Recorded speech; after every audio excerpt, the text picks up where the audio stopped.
Damos inicio a la conferencia conjunta entre el Club de la Libertad, la Fundación Libertad y Progreso, perdón, y el Club de la Libertad de Corrientes. Tenemos en exclusiva al ingeniero Manuel Solanet, que nos va a hablar de las condiciones para el despegue de la Argentina después de la pandemia. El señor Manuel Solanet es ingeniero civil, tiene posgrados en economía. Actualmente es director de políticas públicas de la Fundación Libertad y Progreso. Fue secretario de Hacienda de la Nación y secretario para la modernización del Estado.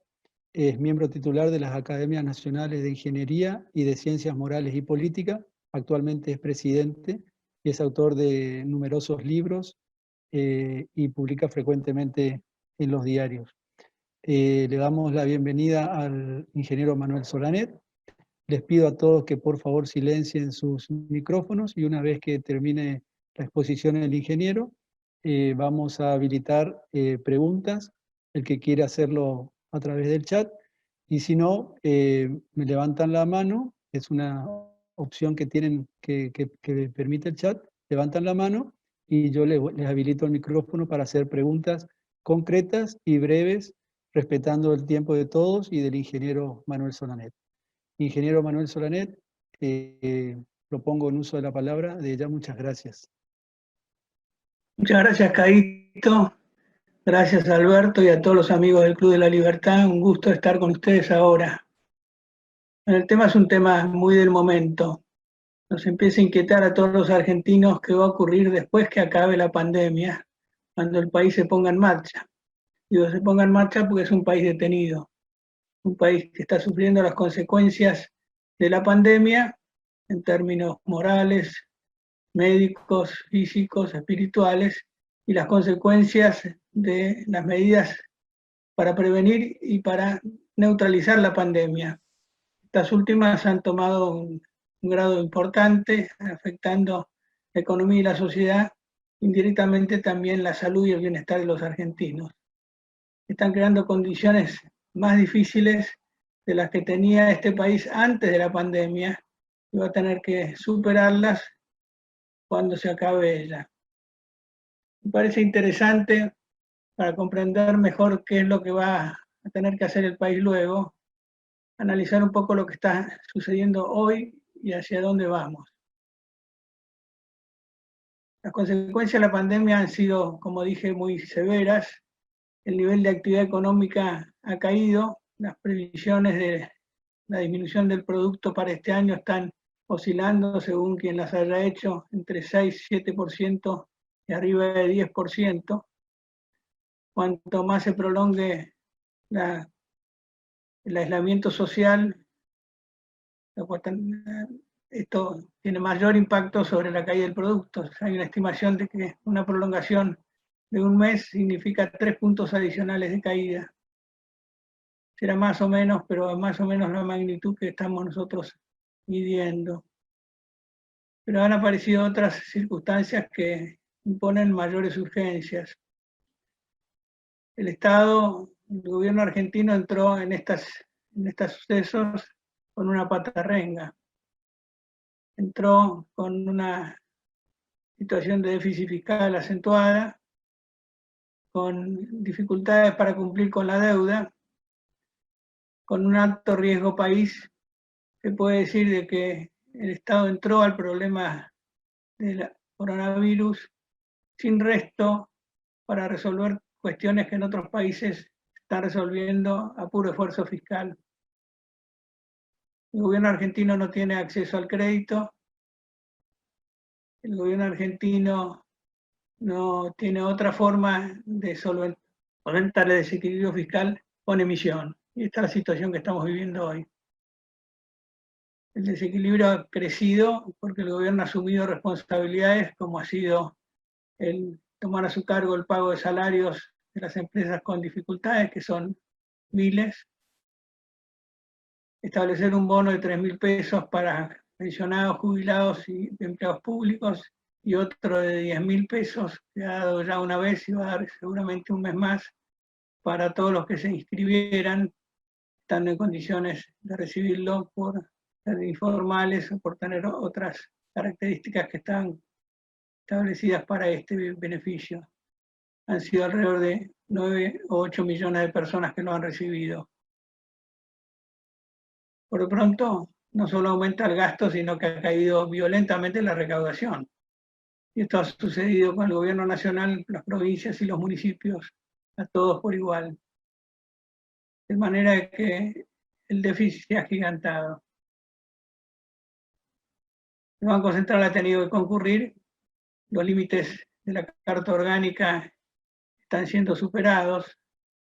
El Banco Central ha apelado al artificio de distribuirle dividendos al gobierno nacional de supuestas utilidades que surgen de la revalorización de sus reservas por la devaluación, o sea, son artificiales. No lo está haciendo.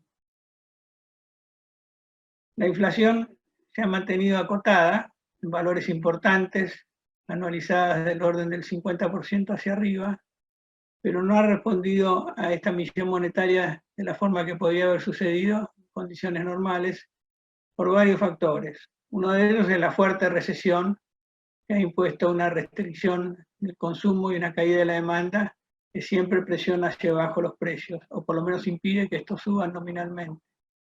Por otro lado, hay control de precios.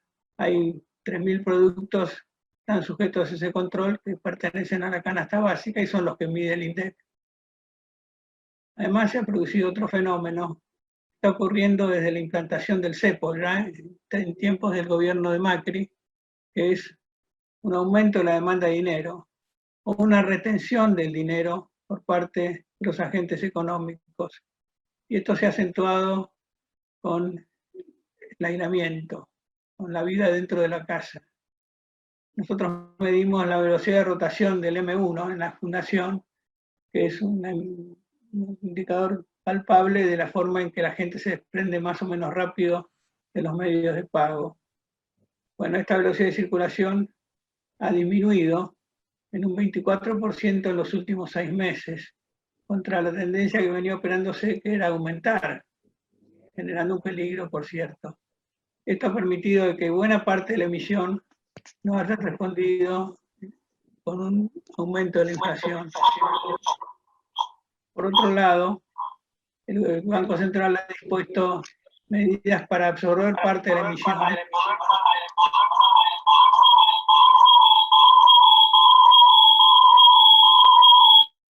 Hay una interferencia. Alguien tiene el micrófono abierto, le pedimos que lo cancele, por favor. El Banco Central ha operado con mecanismos de absorción de la emisión realizada, pero esto tiene sus límites porque son costosos. Tiene que pagar intereses sobre eso. Pero esto ha permitido que la inflación se haya mantenido acotada, incluso las mediciones para el mes que acaba de terminar dicen que va a ser menor que la del mes anterior. Pero bueno, con esto quiero decir de que esto es un fenómeno acotado transitoriamente, pero un proceso de emisión monetaria como lo que estamos viviendo, sin duda va a producir un aumento de la inflación en los próximos meses. Y la situación fiscal va a estar sumamente agravada. Considero probable, más que probable, considero casi un hecho de que el gobierno logre eludir la figura del default y lograr un acuerdo con sus acreedores. Sería demasiado negativo que no sucediera esto. A mi juicio, las escaramuzas que se están produciendo y las amenazas de tome esto o déjelo son parte de la negociación. Esa es mi visión del tema. De no ser así, la figura, el escenario que podemos encontrar dentro de unos meses sería mucho más grave. Buena parte de la emisión ha ido a parar a la compra de dólares, al atesoramiento. Está produciendo un fenómeno que lo hemos vivido tantas veces, que es el de la apertura de una brecha importante en un ambiente de control de cambios entre el dólar oficial, que es el que rige para el comercio exterior y para las transacciones formales, y el dólar paralelo, informal, blue, como se lo quiera llamar. Actualmente esa brecha es casi del 100%, casi duplica el valor de la informalidad respecto al valor oficial.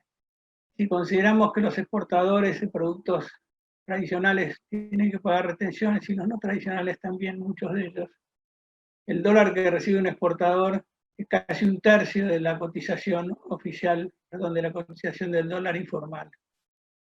Esto genera comportamientos que producen un círculo vicioso. Los exportadores subfacturan, los importadores sobrefacturan, aquellos que tienen grano para vender lo retienen, especulando de que el dólar en algún momento va a alcanzar otros niveles, y esto afecta la reserva del Banco Central porque disminuye el saldo del comercio que venía siendo positivo, indudablemente se va a convertir en negativo en algún momento, y la gente puja por conseguir dólares al tipo de cambio oficial. El gobierno permitía que fueran 200 por mes por persona. Resulta que descubrió, chocolate por la noticia, que la gente compraba 200 y vendía, perdón, compraba 200 dólares a 68, 67 pesos y los vendía a 120. Esto motiva que salgan unas resoluciones, sea desde la Comisión Nacional de Valores, sea del Banco Central, tratando de impedir estos comportamientos. Ya van a encontrar otros. Sacar dólares al tipo de cambio oficial se convierte en un deporte nacional. Hay 44 millones de argentinos pensando cómo hacerlo y siempre ganan los que tratan de hacerlo y el gobierno pierde porque no lo puede impedir de alguna u otra manera. La experiencia histórica es cuando se abre una brecha por efecto de un control de cambios, tarde o temprano se produce una macrodevaluación. Yo no quiero ser agorero en estos términos, pero esto es tan evidente que no puedo dejar de decirlo, porque estaría engañándolos a ustedes. Esto se puede sostener mientras haya reservas en el Banco Central, pero cuando el gobierno considera estratégicamente que han alcanzado un nivel que pone en riesgo, o bien cuando quienes han acordado la reestructuración de la deuda, particularmente los organismos multilaterales, ven estas circunstancias, le van a pedir al gobierno que no deje caer a cero sus reservas y que actúe.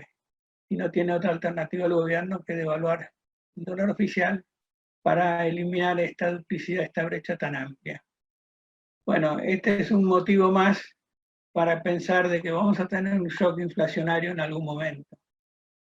Digo un shock inflacionario y no quiero decir más cosas porque uno por ahí genera la profesión autocumplida.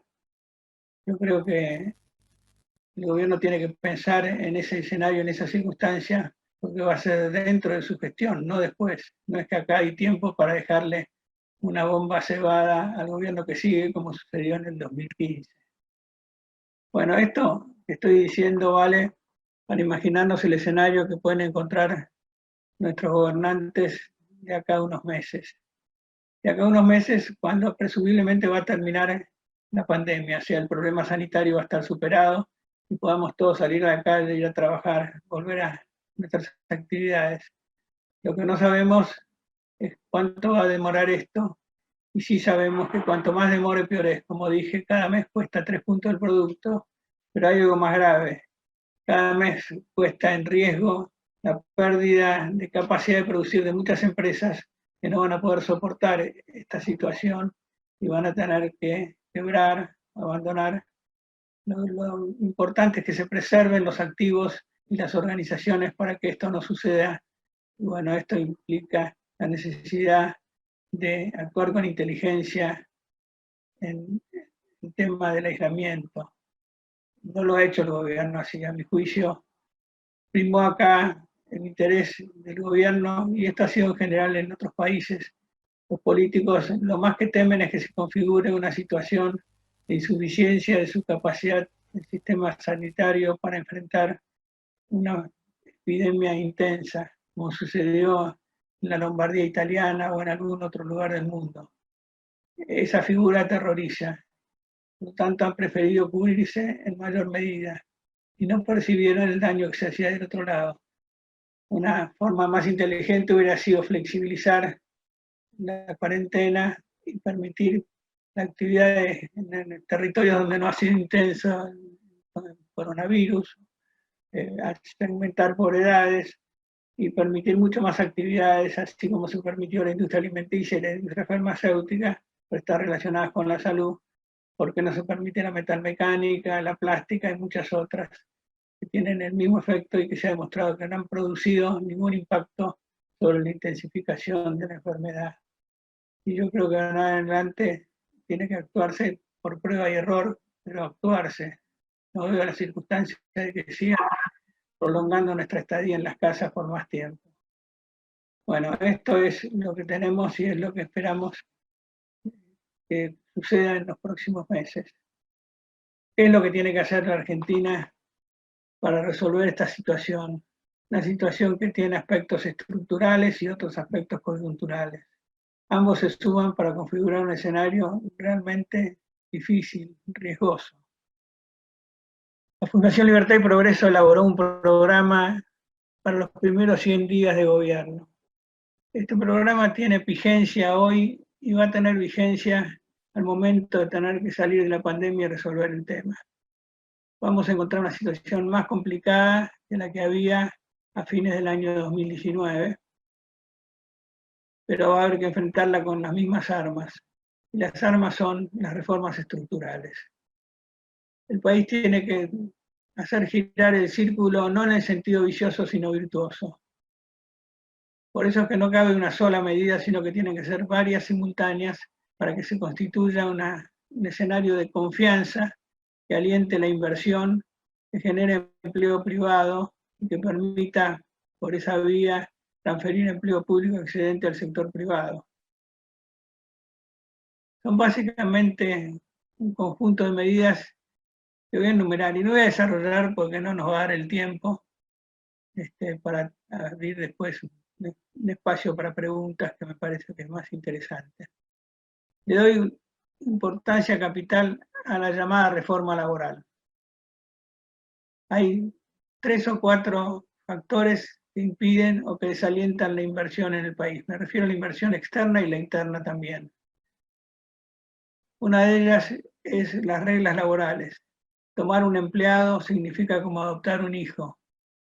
Asumen compromisos casi imposibles de evitar cuando la situación obliga a prescindir de ese empleado. Este es un tema capital, es una condición necesaria.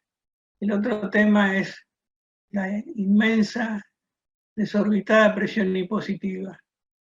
Cuando viene un inversor del exterior y compara la rentabilidad que puede obtener de un proyecto en el país o en otro país, ceteris paribus, es decir, todo lo demás igual, por la presión impositiva se va al otro país.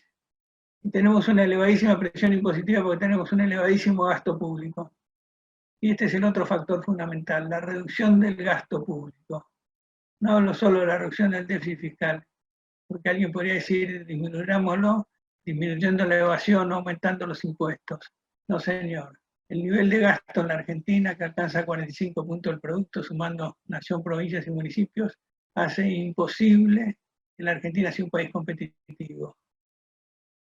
La reducción del gasto público a través de la reforma del Estado es el segundo centro de acción de lo que nosotros proponemos. Tenemos luego la reforma impositiva. La Argentina, tras este nivel de gasto, ha inventado impuestos de todo tipo y algunos son extremadamente distorsivos.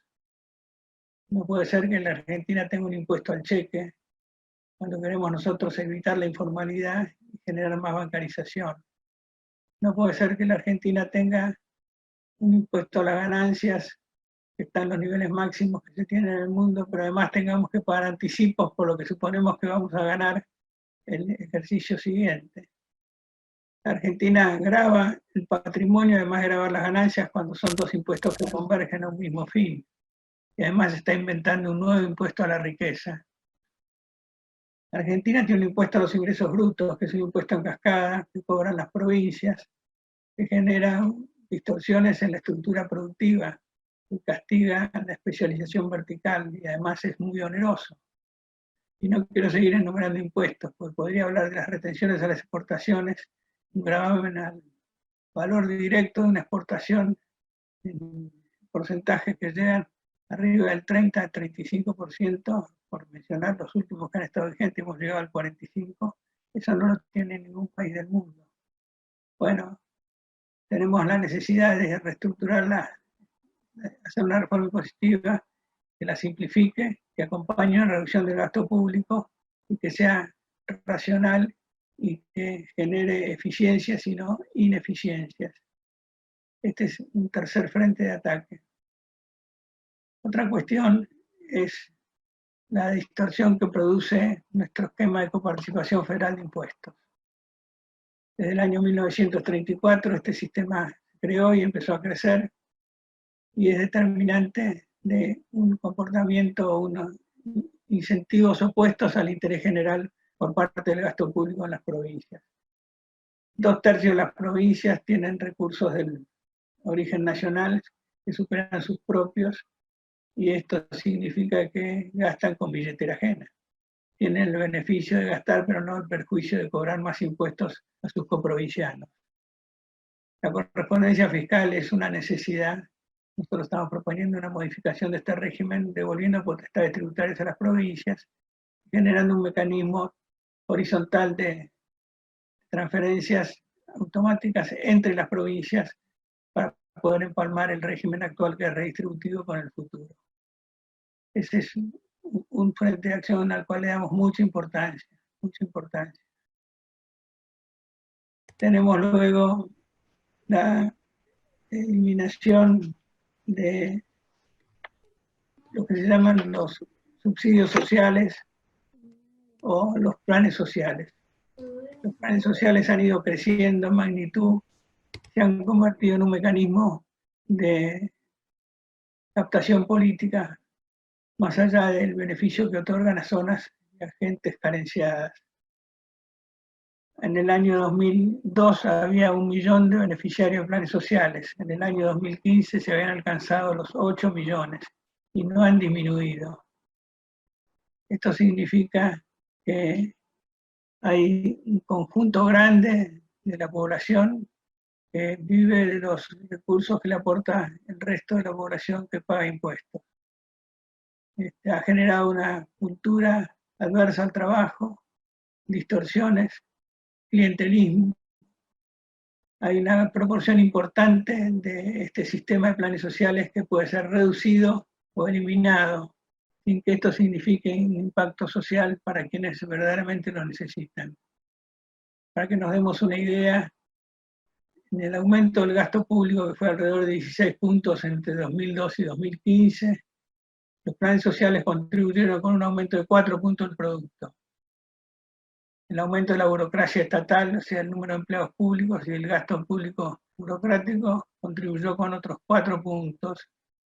Y el resto se debe a los aumentos de los subsidios a los combustibles, a la nafta, a la electricidad, que contribuyó con aproximadamente 3 puntos más.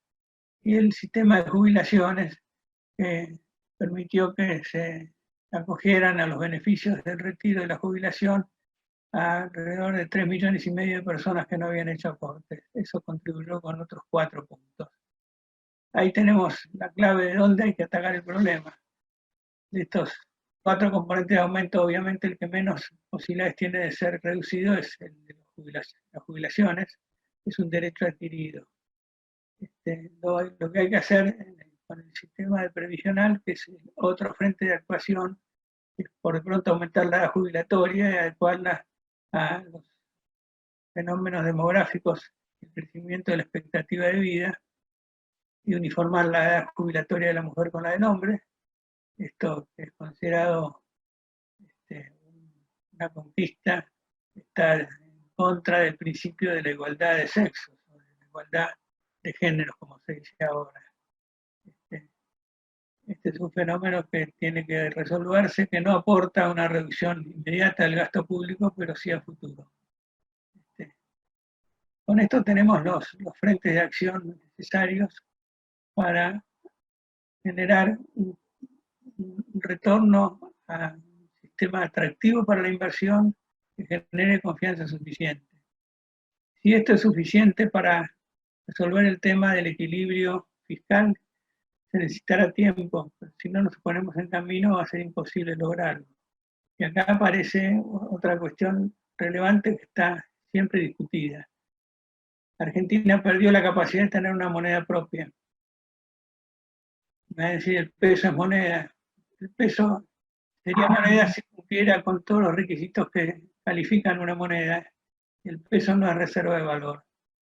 La gente no confía en él porque está sujeto a inflación, lo ha sido crónicamente, salvo un pequeño interregno de 10 años en los 90, con la convertibilidad. La reforma monetaria es otro de los frentes que debe discutirse. Parecería, y yo estoy de acuerdo, con que algo hay que hacer de inicio y no esperar que los equilibrios macroeconómicos con el tiempo permitan superar la inflación y tengamos un retorno a la confianza del peso. Ese tiempo puede ser largo y podemos no encontrarnos con una convergencia debido a la propia desconfianza que la gente tiene de la moneda. Tal vez haya que retornar a una moneda respaldada. Estoy pensando en la convertibilidad como una solución, seguramente difícil de instrumentar cuando ha habido un proceso de convertibilidad que no terminó bien en el recuerdo de la gente, aunque fue exitoso en cuanto que logró estabilidad mientras se cumplía la regla básica. Se dejó de cumplir, la perdimos. Pero ahora podríamos solventar un sistema de convertibilidad con un respaldo que sea menos vulnerable que el que tuvimos en aquella época, eran las reservas del Banco Central que equivalían a la base monetaria. No podían ser utilizadas si no era para comprar dólares o cambiar pesos según los deseos de la gente. No podía darse para el tesoro. Tal vez ahora habría que tener un depositario que no sea el gobierno mismo o el Banco Central, sino una entidad internacional que produzca toda la confianza necesaria.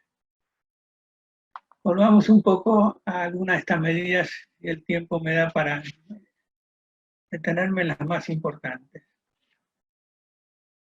La reforma laboral, que es la que marqué en primer término, tiene que ser resuelto por lo menos 3 o 4 puntos básicos. El primero es la descentralización de las negociaciones laborales. Hoy están centralizadas, se privilegian los acuerdos a nivel de sector, donde se resuelve el tema con la dirigencia sindical del sector y las cámaras empresariales. Normalmente estos son acuerdos que responden a criterios políticos de fuerza, no contemplan la situación de todas las empresas del sector, que pueden ser miles y algunas pueden estar en condiciones de cumplir con el acuerdo, otras no. Además, no están alineados los intereses.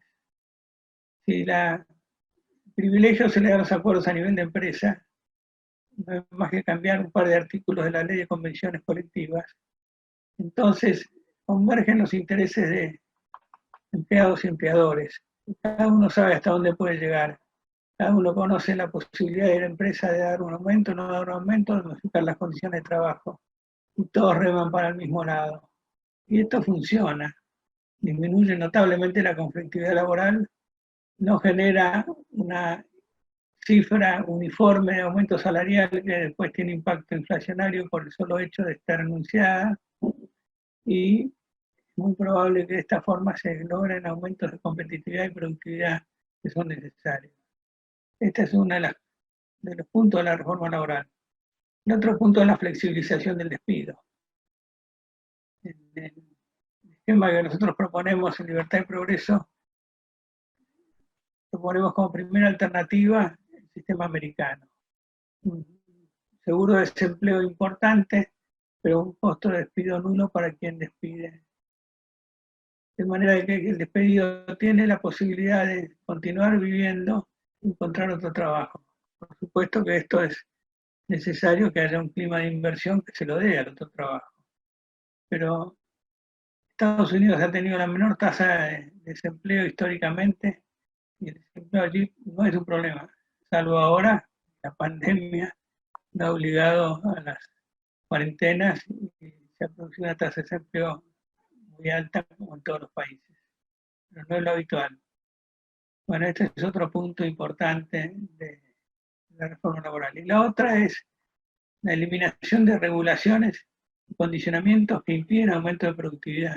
Para eso hay que modificar el artículo 84 de la Ley de Contrato de Trabajo, permitir, como se hizo en algunos gremios en particular. Por ejemplo, se tenía que lograr que Vaca Muerta fuera una actividad rentable y no se fuera un solo cero de expectativa de futuro y nada más. Hubo un acuerdo con los gremios petroleros de flexibilización que permitiera una explotación racional y rentable. En lugar de hacer acuerdos sector por sector, esto hay que introducirlo en la ley y permitir que sea para que nadie tenga que venir y decir, bueno, yo voy a negociar con mi gremio, y eso se hace infinito, hay miles de gremios. Bueno, esta es una tercera condición de la reforma laboral, para configurar entonces un sistema abierto, flexible, con plena libertad sindical, sin obligación de afiliación, y además la descentralización de las negociaciones laborales a nivel de empresa daría un menor peso a la dirigencia sindical, que hoy se ha convertido en un sector de presión política inmensa.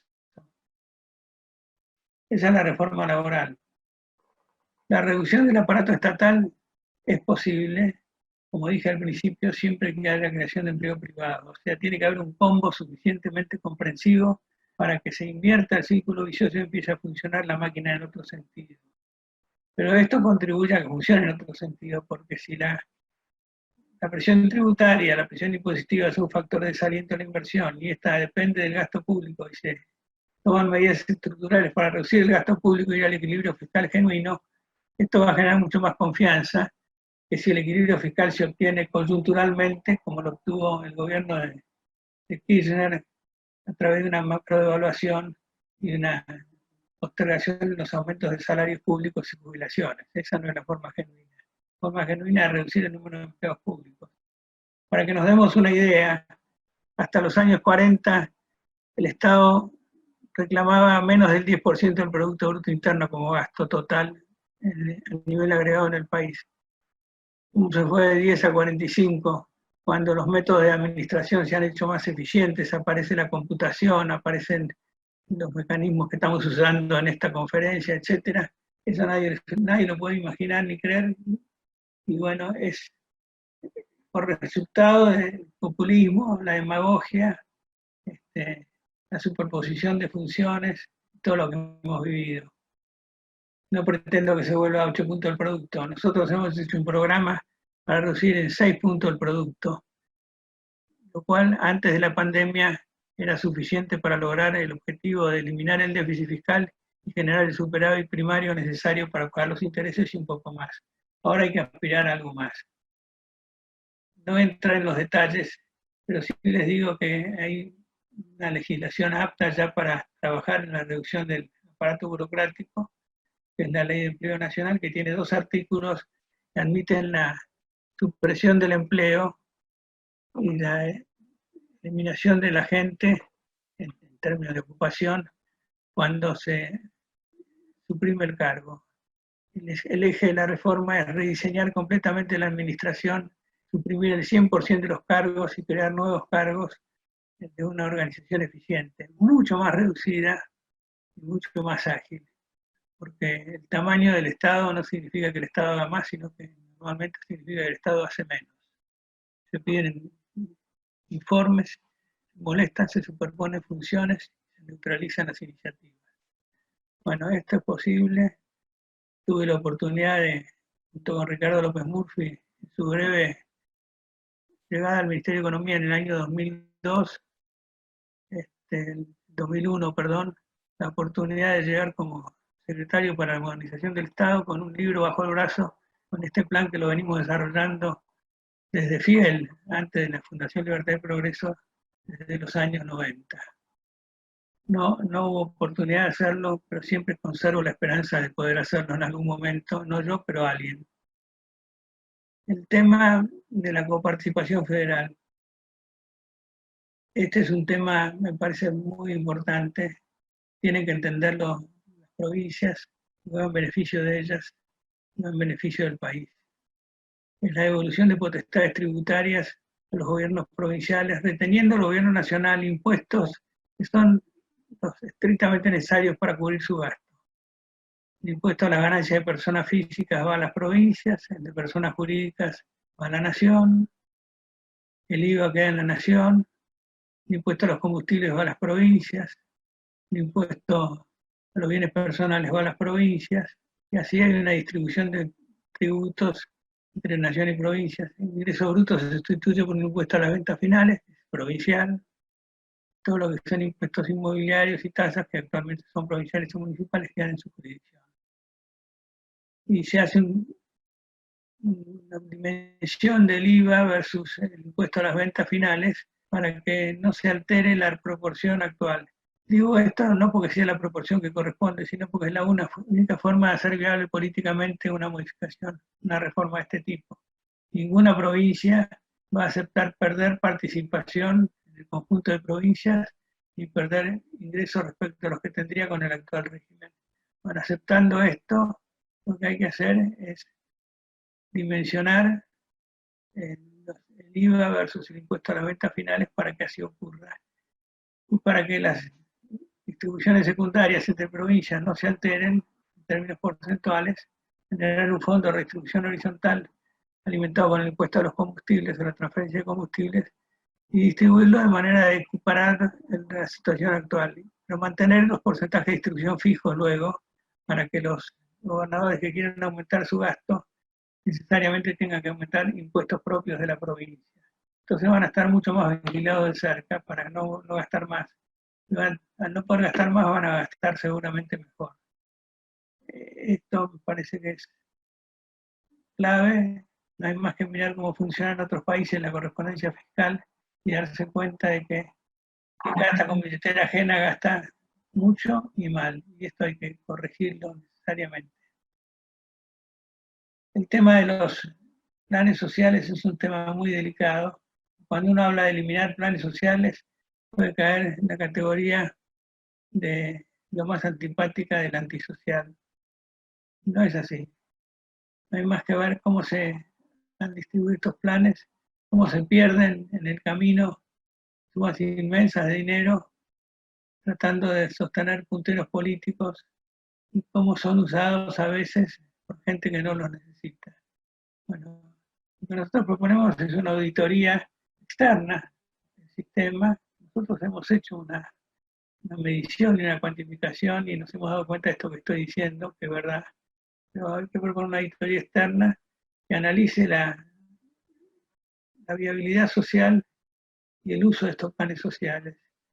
Y yo creo que fácilmente se ahorran 2 puntos del producto aquí, sin que tenga esto un efecto sobre gente que realmente los necesita. Por ejemplo, la asignación universal por hijo, ¿por qué tiene que ser universal y no asignada a quienes lo necesitan? Y puedo mencionar otros casos, pero no es el momento de hacerlo porque no va a haber tiempo para ello. Pero lo que yo sí quiero decir es que hay cuestiones claves. No solo las cuestiones que apuntan a recobrar los equilibrios macroeconómicos, sino también la de configurar un país normal, un país como son los países exitosos. Acá introduzco otro factor que le damos mucha importancia, que es la apertura externa. Uno de los motivos del estancamiento argentino a partir de los años 30, intensamente a partir de los 40, de la posguerra, fue el cierre de su economía. La teoría de vivir con lo nuestro, la teoría de sustitución de importaciones apoyada en el principio del deterioro de los términos de intercambio, un principio que nunca fue bien demostrado y resulta que no ha sido cierto. Bueno, esto nos ha llevado a una economía poco productiva, escasamente competitiva y a un retraso relativo. La participación de Argentina en el comercio exterior cayó estrepitosamente y las eficiencias que son determinantes del nivel real de salarios también se deterioraron. La Argentina estaba entre los 10 países del mundo más salarios más elevados, estamos ahora entre los menos, entre los 50 salarios menos elevados. Y esto tiene necesariamente que ver con la productividad. No hay otra forma de aumentar el salario real y la productividad. En un país de economía cerrada es imposible de mejorar. Argentina ha resistido culturalmente esto y en buena medida porque ha creado intereses afines a la situación que se imponía, la política de cierre. Intereses que no solo son empresarios, sino también gremiales, por falta de comprensión. Los beneficios de la apertura económica son contraintuitivos. Lo primero que le responden a uno es por qué vamos a pagar trabajo de afuera cuando podemos pagar trabajo de adentro. Bueno, esto, quien estudia economía sabe que tiene una respuesta clarísima, que finalmente los países que han abierto sus economías al comercio exterior son los países que han permitido crecer sus actividades productivas selectivamente, a lo mejor no se puede tener todas, pero las que se tienen son eficientes, y además son los países que han permitido un mayor nivel de bienestar a su gente. Bueno, este es un tema que ha tenido vigencia en estos últimos días a raíz de la reacción que tuvo el gobierno argentino frente a la decisión del resto de los países asociados en el Mercosur de iniciar negociaciones para abrir nuevas relaciones de libre comercio con otros países. La primera reacción del gobierno argentino fue la que culturalmente responde el peronismo. Ahora parece haber habido un repensamiento y una vuelta atrás, pero casi motiva esto una salida del Mercosur. En los otros países del Mercosur a lo mejor lo hubieran aplaudido, porque la verdad que a Argentina les ha dado mucho dolor de cabeza. Sobre todo hoy que tenemos en nuestra región gobiernos que han cambiado el signo político, también el signo económico. Y esto hay que decirlo porque Argentina ya no está acompañada por países del eje bolivariano, sino que su región está acompañada por países que tienen una visión distinta, que promueven la apertura económica y las libertades económicas. Esta ha sido la declaración que hemos tenido, por ejemplo, del nuevo presidente de la calle en Uruguay. Y creo que esta circunstancia también ayuda a que en la salida de la pandemia el país no vuelque hacia Venezuela. Porque lo que yo he descrito ahora, lo que puede pasarnos en unos meses del plano económico, va a ser determinante también de la fortaleza y las circunstancias políticas que van a imperar en el momento. Sabemos que una situación de desborde genera una enorme debilidad en los gobiernos que están enfrentándola. Pasó con Alfonsín, que tuvo que irse en el año 89, y le pasó a Mauricio Macri en el año 2018, cuando se le escapó de las manos el control del dólar. La Argentina tuvo la sensación de que no había nadie al volante. Yo creo que ahí se dio vuelta la fortaleza política de Cambiemos, y después del G20, donde parecía un número opuesto el triunfo de Macri en el año 2019, se perdió el gobierno. ¿Qué puede suceder en el 2020-2021 ante una circunstancia parecida? Bueno, sabemos que el gobierno va a estar debilitado. No hay un plan B porque puede tener un rol de sustitución.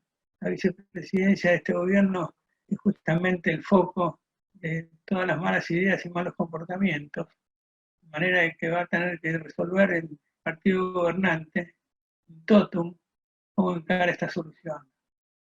Pienso que por razones de necesidad, por razones de falta de alternativas, por razones del monitoreo que van a hacer los acreedores, particularmente el Fondo Monetario Internacional y los organismos multilaterales, es muy difícil que el gobierno opte por un escape bolivariano.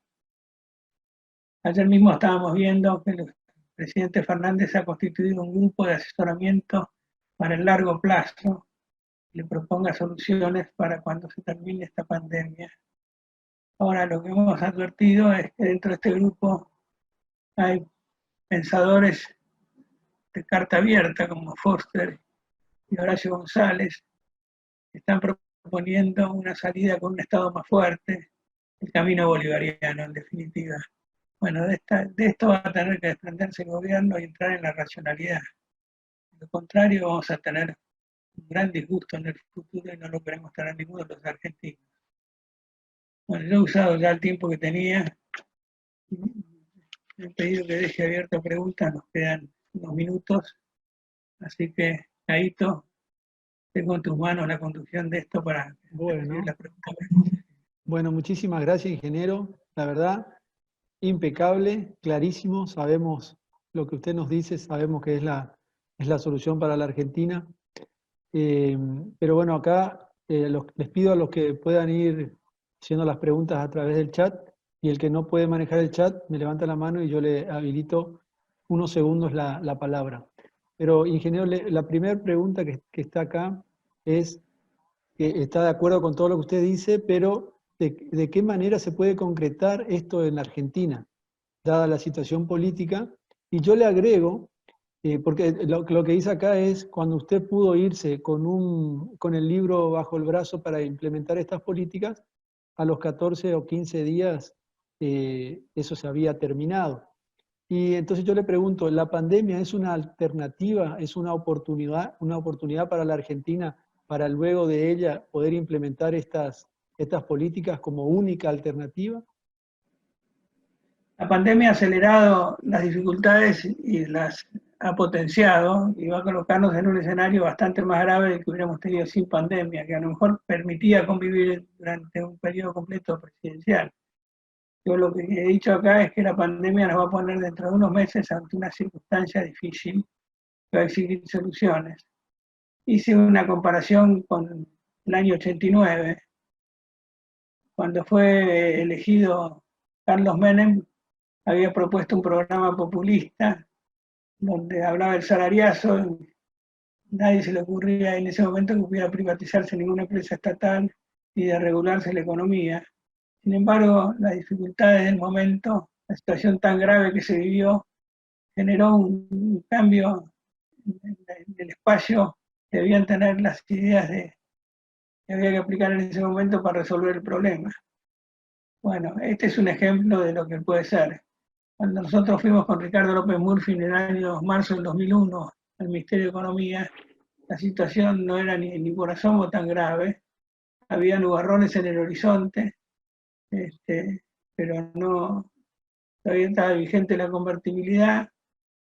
Lo que veíamos en el horizonte, en esos nubarrones, era la posibilidad de un default.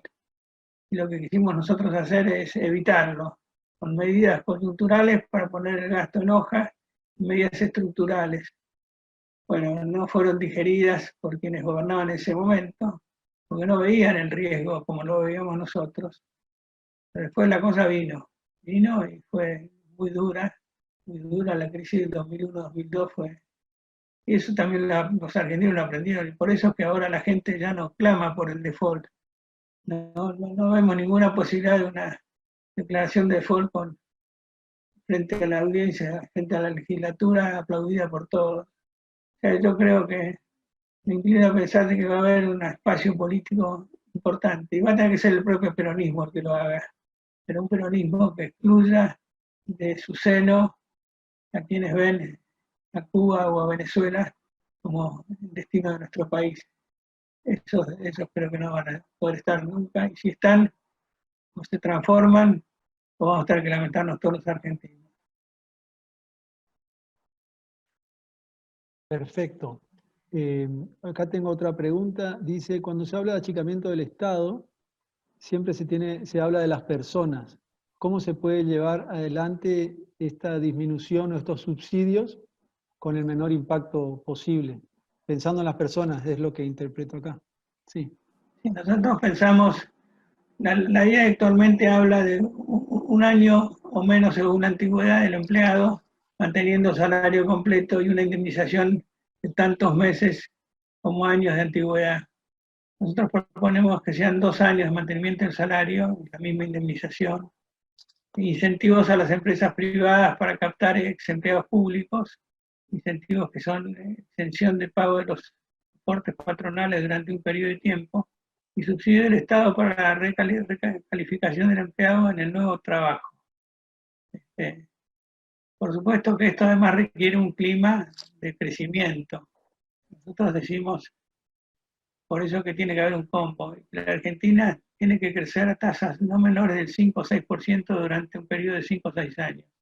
Esto es posible. Un crecimiento de recuperación, un crecimiento de eficiencia. Tiene que darse todo a la vez. Esta es la única salida posible. pero es positivo. Yo creo que otros países lo han hecho, ha habido reformas del Estado. Nosotros tomamos, por ejemplo, la neozelandesa. Yo estuve en Nueva Zelanda viendo la reforma que había hecho Ruth Richardson y fue también notable. Nueva Zelanda salió de un problema crónico de endeudamiento, estancamiento, hizo su reforma del Estado y puso el país en marcha notablemente.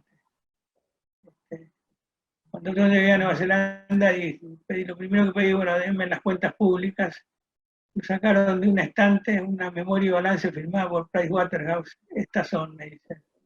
Tenían un auditor externo que renovaban cada 2 años, contabilidad por lo devengado, no por lo pagado, transparencia total.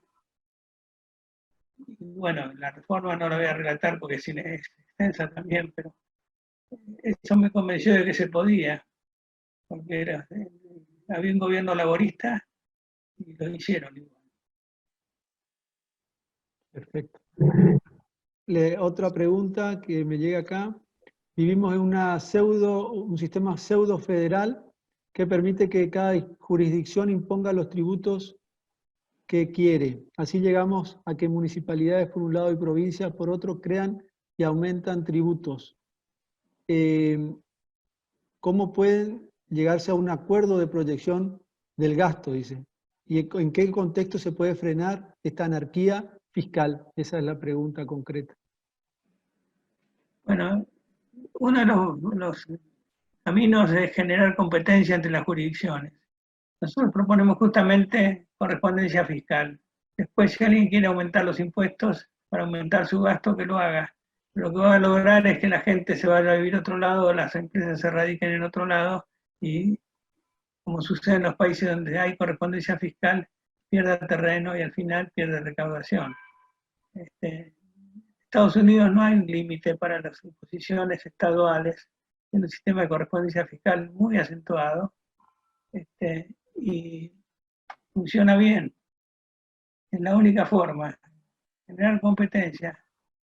Y esto va a motivar a los gobernantes de distritos o municipios y de provincias a ser cuidadosos con su gasto y con sus niveles impositivos.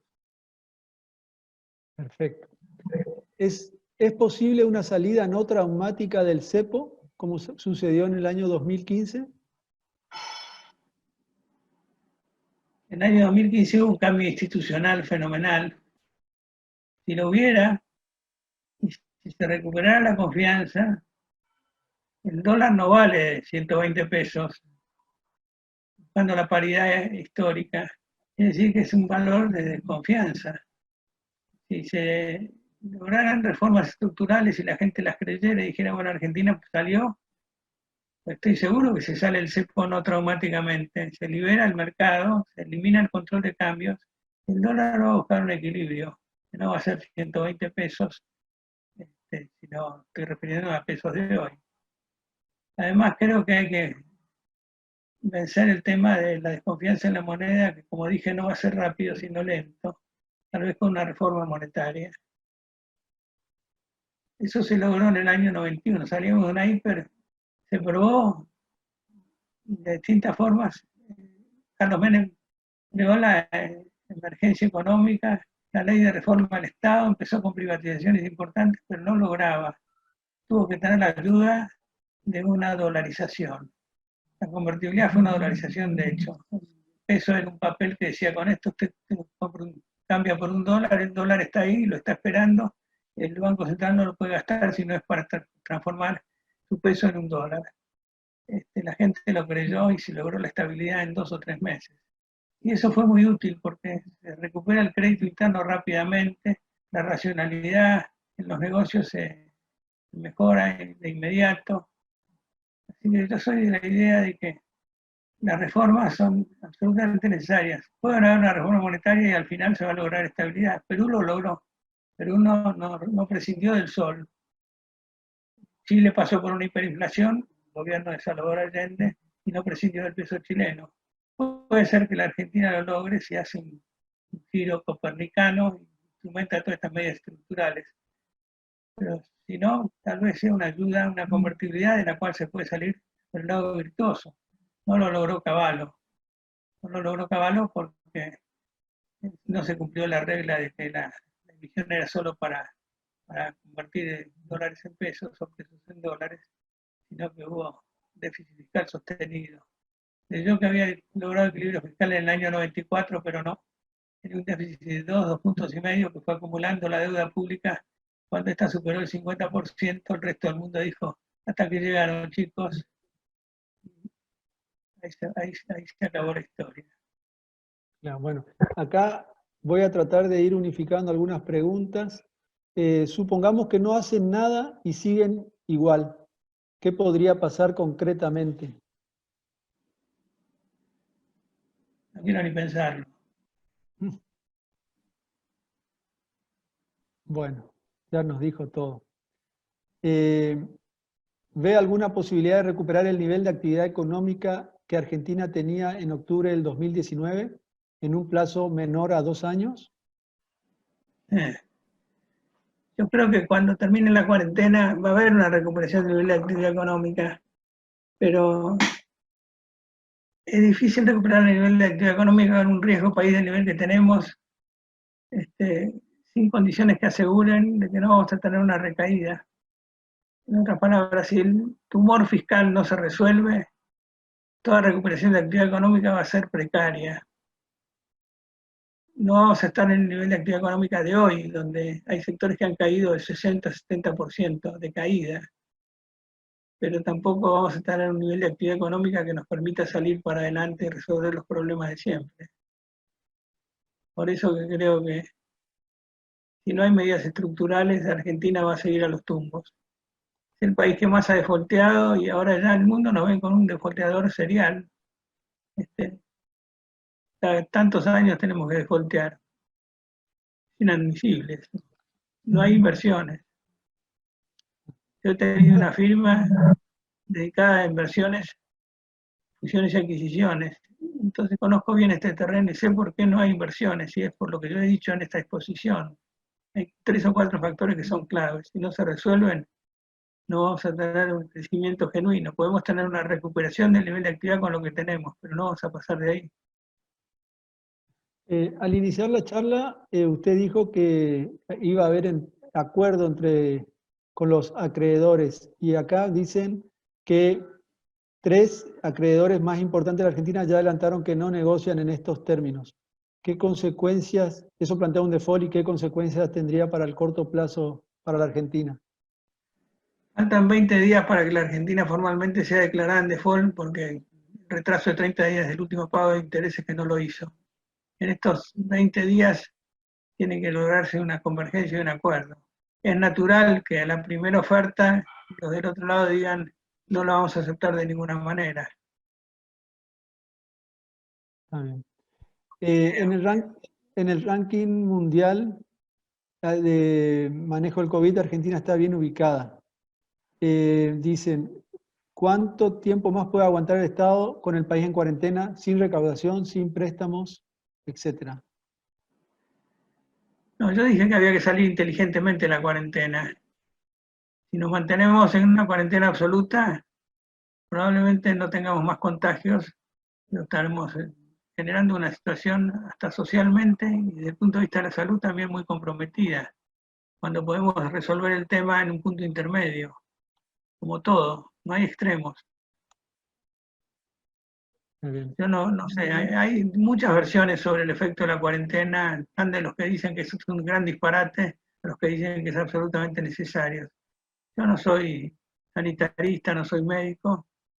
Yo creo que este virus es un virus que tiene una potencia de contagio importante y consecuencias también importantes. Ojo, hay una distancia con algunos virus que hemos padecido de otras influencias y grips potenciadas, pero tampoco es demasiado distinto. Pero lo que salta a la vista es que la reacción ha sido muy diferente en grado y en extensión de todos los gobiernos y que podría ser manejada de una forma más inteligente, como acabo de decir. No, Le hago 2 preguntas en una. ¿Perdón? dale, sí, dale, Caíto. Sí, pero alguien me levantó la mano, José Alberto. Sí, me está Enrique Arduino, una pregunta y después José Alberto Meave, liberen sus micrófonos un segundo. Primero Enrique y después José Alberto.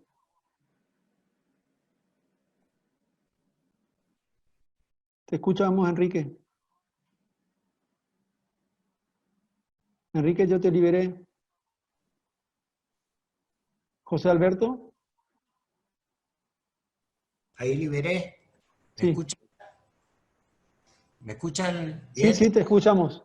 Sí, bueno, antes que nada, ingeniero, muchas gracias y felicitaciones. Yo coincido ya con todo lo que ha planteado, pero mi preocupación es la siguiente, y la pregunta es si usted cree que es un problema de idiosincrasia. Hemos tenido un cambio de gobierno, y posiblemente me salgo un poco del tema, con supuestamente un equipo de gente de primer nivel en lo económico, más allá y no hemos podido lograr avanzar en este planteo que usted excelentemente lo ha hecho.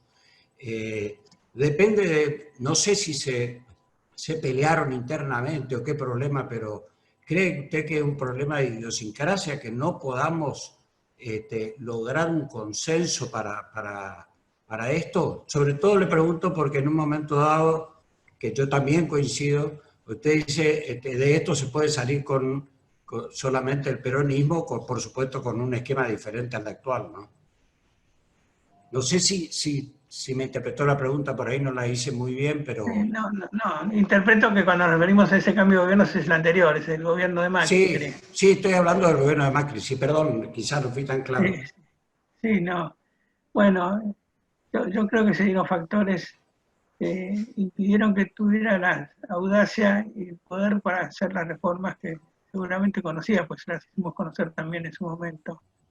El asesor político de ese gobierno fue un hombre que está habituado a ganar elecciones y no a gobernar, y ese hábito lo mantuvo en la gestión. Por de pronto, inicialmente, no hablar de la herencia recibida, lo cual era clave para justificar las medidas que había que hacer. Eso le quitó fuerza a Macri para avanzar en medidas que parecían entonces, si no había una herencia muy peligrosa, si no había una bomba de tiempo por explotar, no se las hubieran aceptado, no lo hizo. Hubo una timidez en ese sentido y después fue tarde. Pensó que el mundo le iba a responder de otra forma, fue consciente de que todo tenía que apelar al endeudamiento, no había o emisión o endeudamiento, eligió endeudamiento. Lo que no advirtió es que la Argentina tenía fama de defaulteador serial y que cuando superara en cierto margen, que en cualquier país está más que superado y sin problemas, a la Argentina no se lo iban a admitir. Y eso llegó en abril del año 2018 y lo sorprendió. Macri pensó que tenía tiempo. Cuando nosotros hablábamos con el gobierno, nos decían, esto viene para el próximo periodo, muchachos, no se agiten, lo vamos a poner en marcha cuando ganemos las elecciones en el 2019, porque ahí sí que vamos a tener poder, vamos a tener el Parlamento, que no lo tenemos ahora, no se preocupen. Y nosotros decíamos, sí nos preocupamos, porque en algún momento el límite de endeudamiento se alcanza y ahí se acabó la historia. Bueno, lamentablemente llegó ese número, se perdió poder político y ya ahí no hubo posibilidad de hacer nada más. Gracias, muchas gracias. Gracias, José Alberto. ¿Cómo se implementa? Otra pregunta y vamos dejando para ya una o dos más. ¿Cómo se implementan sus buenas ideas con decisores políticos a los que no les conviene y con una población anestesiada por los subsidios y otra población rehén sin reacción? Con patriotismo y convicción. Y también con el deseo de pasar al bronce, si se quiere, si ese es el motivo del orgullo político. Yo mencioné el caso de Nueva Zelanda. Era el mismo caso que acá. Sin embargo, alguien viene y dijo, este país no puede morir de esta manera, vamos a hacerlo de otra. Y se hizo. Yo creo que ahí es donde aparecen los liderazgos auténticos y no los demagogos y populistas. Es más difícil encontrar una masa crítica de empresarios dispuestos a aceptar las nuevas reglas, porque ahí entra en juego no solo el deseo de mejorar el país, sino también la defensa de lo existente. No puedo decir que esto sea un acto inmoral, pero es sin duda un acto retardatario y lo tenemos. Ahí vale la teoría de Olson, de que las relaciones de los modelos institucionales aplicados van generando intereses que son muy difíciles después de remover y que se necesitan hechos inusuales. Pone el ejemplo de Japón y Alemania en la posguerra.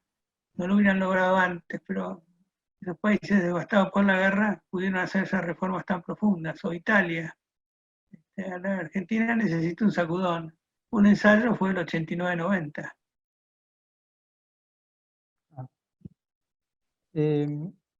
Alguien entró acá tenemos tiempo para una pregunta más. Veía que alguien ingresó a la sala de espera, pero no la puedo detectar ahora. Estamos en tiempo, no queremos abusar del tiempo del ingeniero Solanet. Le damos las gracias por su tiempo, su disertación, y en nombre del Club de la Libertad y de Libertad y Progreso agradecemos a todos los participantes y los esperamos en las próximas actividades de la semana. Desde ya, muchísimas gracias a todos. Ingeniero, nos despedimos y le agradecemos. Gracias. Hasta la próxima. Gracias a todos. Gracias, ingeniero Solanet. Un verdadero placer. Un verdadero placer. Gracias. Hasta luego.